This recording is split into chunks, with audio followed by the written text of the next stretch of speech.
Hi, welcome back to Spine Rehab Specialists for another Wellness Wednesday. I'm Earl Hayden, one of the physical therapists here, flying solo today. Today I'm going to show you 4 different exercises you can do if you just had a low back spinal fusion.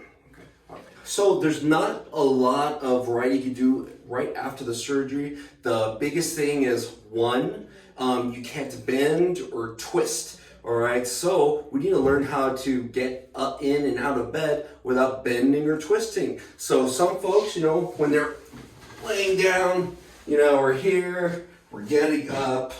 Some people just, sit up like this. And after this type of surgery, that is a big no-no. So what we want to learn how to do is roll. So we're going to do a log roll. So normally we don't lay on our stomach either because we don't want to bend even backwards after this surgery. So let's say we're here, laying on you're going to sleep, right? You're here. And what you want to do is you want to get on your side. So I'm rolling to my right side. The way I'm going to do that is I'm going to bend the other leg right here.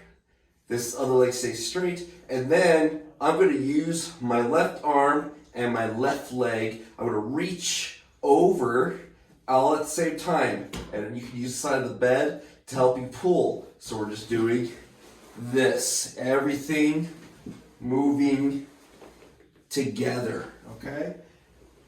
And this sets you up for having the legs together. My elbow's down here on the bed, and my other hand is planted here. So I'm going to bring my legs off the table, and at the same time, I'm pushing with my elbow and my arm to get up. So the weight of the legs is going to help me up. So swing down, and all coming up together, okay? You don't want to separate it. You want to do something like this, and now you're in this position. This all has to happen at the same time. And just practicing that rolling will be a good exercise for you. Again, you can't go on your stomach yet for like another probably 6, sometimes 8 weeks, okay? So other exercises we can do while you're recovering after the surgery is you want to make sure the muscles are strong here, but you can't do a lot of stuff that's going to put a lot of pressure. Can't even lift more than 5 pounds. But we can work on just simple exercises like seated hip flexion. So I'll start with doing these exercises in sitting. Main thing we're looking at is you're not leaning backwards, you're not leaning forward. So you're keeping all this nice and braced, okay? So you can start with short holds with this, maybe about 2 seconds or so, and then work your way up to a good 5 to 10 second hold. I would say maybe do anywhere between 10 to 20 repetitions per side, anywhere between 2 to 4 sets of this. So after you do a set there, you can work on the other side.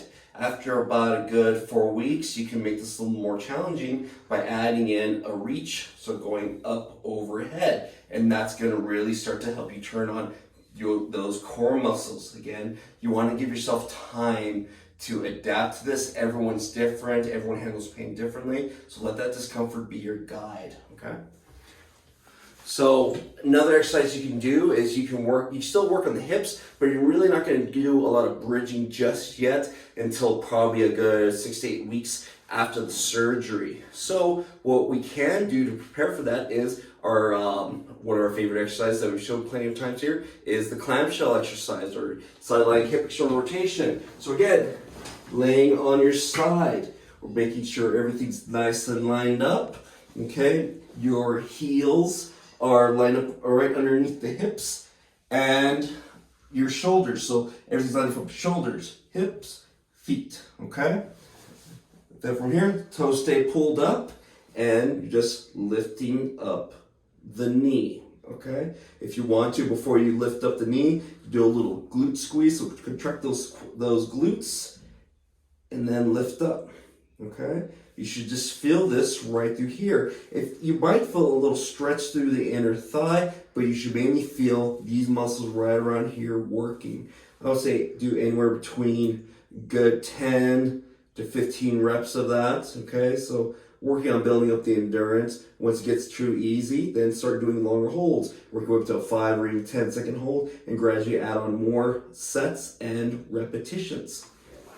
Then one of the last things you could do, probably like leading up to like the 6th or 8th week after the surgery, is a nerve glide. Okay, so sometimes we have that scar tissue over here, and even though they kind of when they do the surgery, they're kind of freeing up some of that pressure on the nerves, we might still get a little pressure on those nerves. So a very simple exercise we could do while sitting or even while laying supine is a nerve glide. So I'm going to do this one while sitting. So we're just sitting right here, sitting upright, and all I'm doing is I'm starting with just kicking out the leg. Now, in this position, I have my toe pointed out, okay? So it's pointing down.